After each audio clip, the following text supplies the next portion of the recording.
Hey, DM Dango here. Not a review this time, though. I'm going to be looking at player tips. How to be a better player. This will probably be a series, and I'll focus on one tip at a time, kind of expanding my thoughts and kind of ideas around it. I felt that there were a lot of DM tips out there, and a lot of kind of running the game stuff. A lot of the great dungeon masters, Matt Colville, Matt Mercer, Mark Humes, Chris Perkins, the Team Phoenix, they've all done videos on this, and they're really good, and you should go watch them.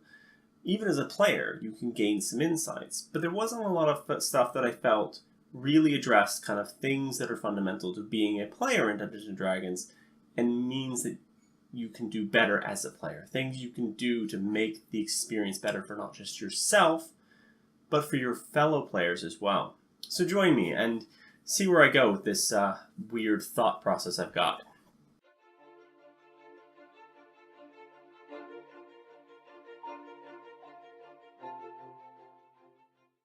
So, what do I think the number one tip is for all players out there that they should keep in their heart constantly? That they should remember and put mantras on, and hell, make a t-shirt out of it. That'd probably be good, right? Put a big old thing.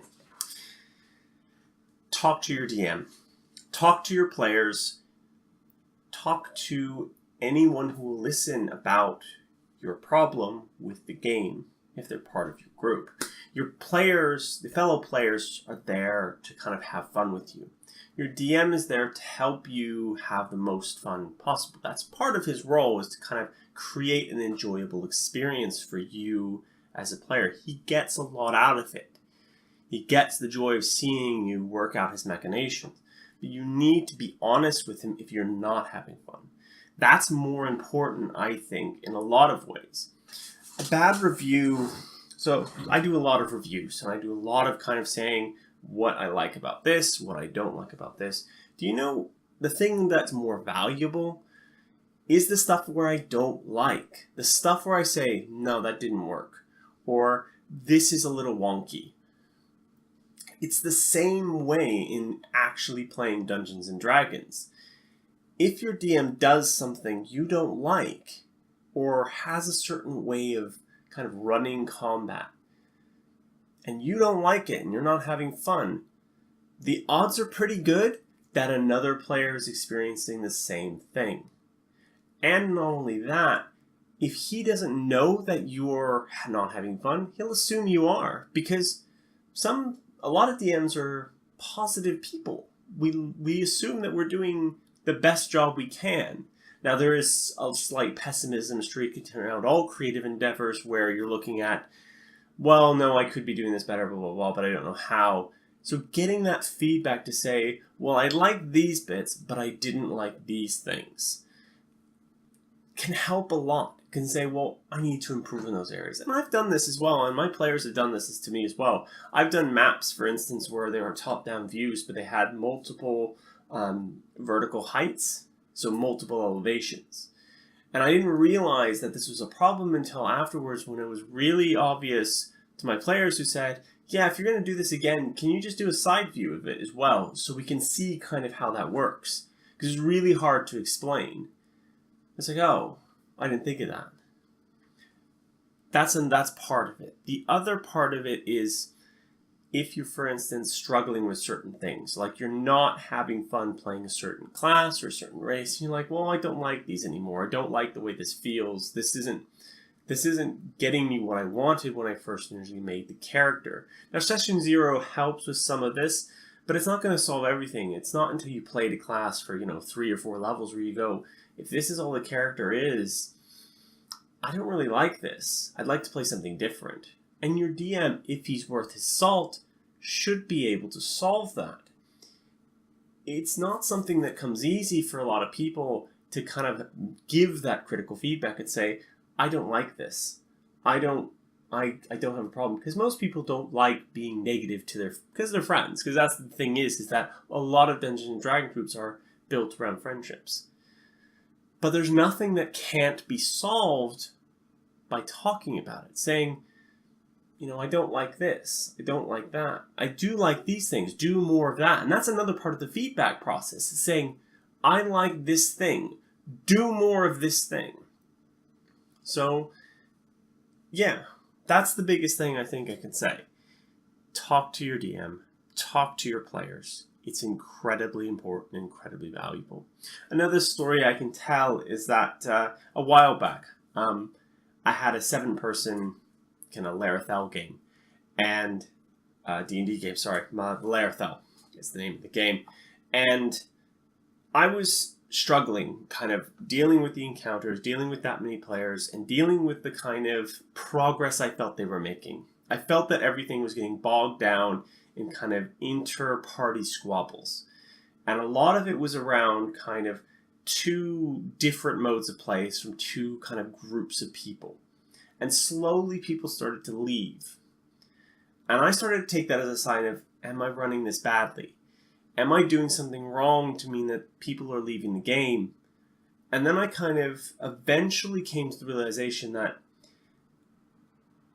yes, I am. I'm not being fair to myself. I'm struggling with 7 people. I'm struggling with that many people in a Dungeons & Dragons game, and they aren't making progress in a way that I feel I can be happy with. They were making pretty good progress, all told, in terms of an outside perspective, actually looking back in terms of the amount of people they had, the combat encounters they were coming across, the things they were doing to solve those. But I just wanted things to go a little faster.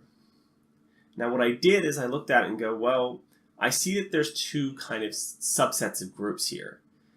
And I'm going to talk to my players and say, look, this is the kind of game I'd like to run. I'd like to run this. And they were very open and honest with me about what kind of the things that I had done wrong as that campaign started to close. Because I was starting to try to push them towards Tomb of Annihilation stuff, because I really enjoyed the module and I really liked the way it felt. And because I was trying to push them, I kind of slipped into a trap of trying to railroad them towards Chult. Now, I did this with various narrative hooks and things, but they didn't really like it. They didn't feel invested. They felt like the choice had been taken out of their hands, and it wasn't a very kind thing. But then I went, okay, I'm going to speak to you. I want to run this module. Do you guys want to run? Will you run this module? If I set up a game, will you run this module? And I said, okay, as part of this, I want to reduce the amount of players, because I don't feel I can run it effectively for 7 people. I don't feel I have the grasp of the game in order to be able to do that and continue to kind of progress in a rate that I think would be acceptable. I'm no Matt Mercer, for instance. So I said, okay, I'm going to cut it down to 4. Now, there were 2 people that immediately dropped. They were already dropped out before that. And then there was a last person who I had to unfortunately go, I picked 4 kind of at random and said, I want these 4 in the game, and you're unfortunately not going to be able to make it. So I had to let them go. But the exchange was amicable. It was a kind of like saying, well, yeah, because you want different things out of Dungeons and Dragons. He was a very different kind of player as well, which helped with that. He was a very gung-ho, very adventurous, very kind of hero-style character. The others are less so, more of your classic murder hobo mercenary style, where money matters. It might have been the character he was playing, but it did feel like there was definitely a disconnect between the 2 groups.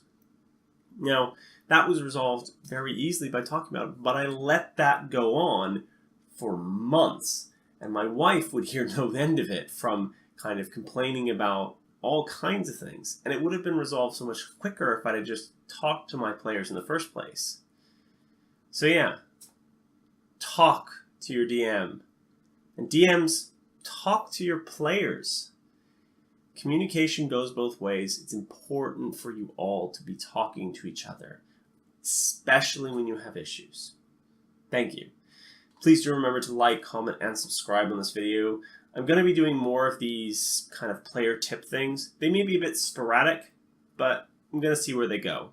The editing is going to be a little light on this guy, mostly because I'm trying to get other reviews out at the very end of the week. It's got some big ones coming up, and I've got a behemoth of one the following week. But thank you. Peace out.